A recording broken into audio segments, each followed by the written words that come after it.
Welcome to Dear Dilemma, where you send in your dilemmas and we answer them. Do you need an outside perspective? Advice anonymously? We're here to help. I'm Brooke. And I'm Hannah. And this is Dear Dilemma.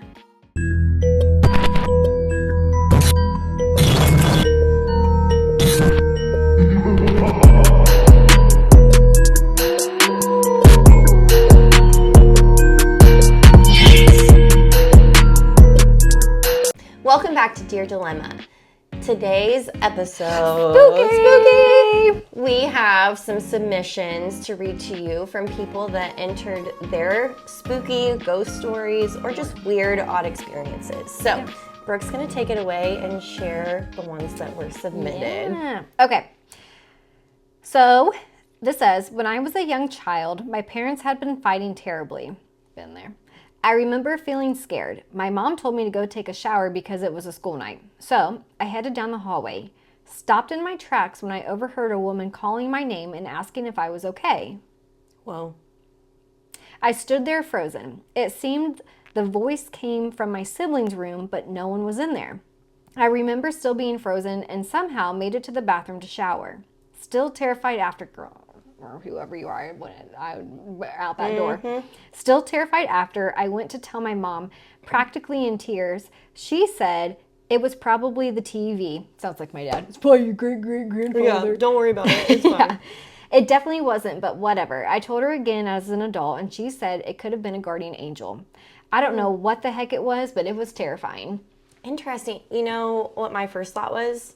Is that it's like maybe a grandmother or something that passed on and was like, are you okay? Yeah, because hearing her parents argue and or him. Sorry. But yeah, I like the guardian angel idea, or like Yeah. even just a passed on family member maybe. Yeah. That's kind of a sweet story, Yeah. even though Still it was a little scary, spooky, but I can see how it seems like it was a good spirit though. got good vibes. Yeah. So, okay. Next. When I was in middle school, I was home alone getting ready for a friend to pick me up. I was in a hurry because I was running late. In my ear, I heard a whisper, "Hurry up." I'll never forget it and the way it sounded. I immediately jumped and closed the bathroom door. Did I mention I was home alone? That's creepy. I've had times where like I've heard things and I've been home alone at my house now. Like I could have sworn I've heard like him say like Brooke or something, or even Like your name? Yeah. or if he's home and I'm like, what? But not like I don't get weird vibes. So I don't like, know. Yeah, That's it could be creepy. creepy. I would be freaked out. My sure. my whatever would be like, hurry up! You're taking too long. Ooh, I don't know. Okay, we've got one more. One time, I was talking to my mom in our dining room. Out of nowhere, I kept hearing meowing straight up in my ears, like for sure a cat meowing at me loudly. Did we have a cat? Nope. Did my mom hear the meowing? Nope. And it went on for like 15 minutes. That was just like your story. It with was the like screaming. the screaming. That's what I was thinking. I was like the meowing ghost cat. Yeah. That's kind of freaky. Ugh. I'm not a cat person. I mean, Me neither. I'll pet him, but just not. That would haunt me like- more than anything. So, that's it. Oh wait, I think I have one more for Hannah to read. There's one more. This is like the most spookiest one, I think. It's pretty crazy. Okay, are you ready? Yeah.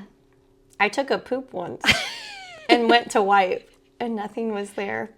Ghost poopy. Whoever wrote that in. We had to read it because it was funny. We call that a clean swipe. Ghost poopy. We thought we would end on like the funny one because it's like really that's actually, it made us laugh. So we were like, okay, now we have to read it out loud because it's funny. And if we have any more that get sent in past recording this, we will insert us reading them here. So after the filming of our episode, we had one anonymous, super spooky submission come through, and we couldn't wait to share it with you. So with that being said, we'll dive right in. I have experienced unexplainable circumstances many times, but the one I am going to share with you is probably the weirdest and a bit creepy. I took my husband to Sybaris in Indy for a weekend getaway for our anniversary. I went all out and rented the chalet and ordered matching robes, rose petals, and chocolate-covered strawberries for our room. If you aren't familiar with Sybaris, it's an upscale hotel. Each rental unit is its own separate building, and each unit has a heated pool and sauna. Yes, all to yourself. We're an active couple, so we took our bikes with us as there is an access to the Cardinal Greenway not far from there. I also planned a nice romantic dinner out. It was going to be an anniversary memory for the books. And as it turned out, it was. As I said, I rented the chalet, which is a 2-story unit. As you enter the building, you walk through a somewhat dark, elongated hallway. Turn the corner to the right and you immediately are face to face with a large kidney-shaped pool with decking all the way around, positioned under a vaulted ceiling. At the far end of the pool is a curved slide that extends from the second floor. There's a small glassed-in room to the left, which is the sauna, and on your right, alongside the pool, are steps that lead you to the second story, where you can get on the slide if you go left, or the bedroom suite if you go through the glass door on the right. There aren't any windows in this entire place, but the bedroom suite wall between the first and second floor is complete glass, so you overlook the pool and sauna area. The only area that you can't see is the entrance hallway. The place was stunning. We checked in on Friday night and immediately got our suits on, or not, and utilized the pool and the sauna, going back and forth between them for several hours. I found out that the wine glasses float in the pool water. Eventually, we made it up to the suite and settled in for the night. I didn't sleep much that night. I kept hearing noises that didn't belong in that particular setting.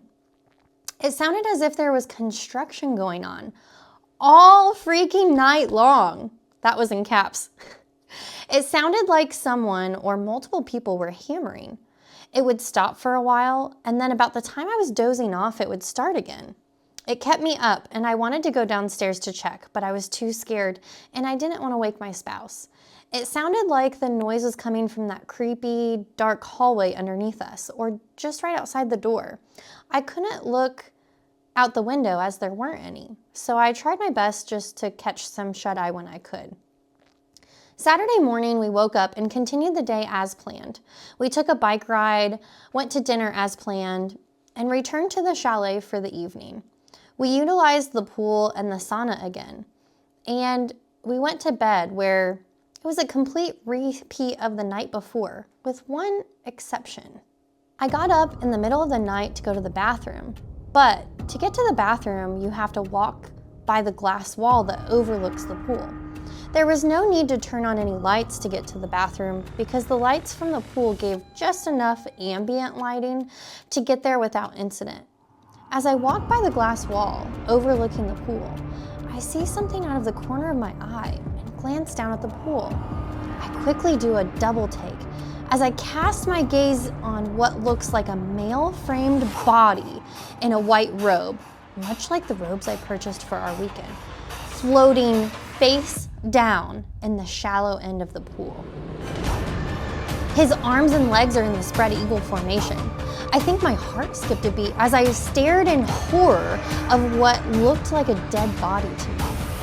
I remember wiping my eyes as if I was trying to get something out of them and thinking, I didn't really just see that, did I?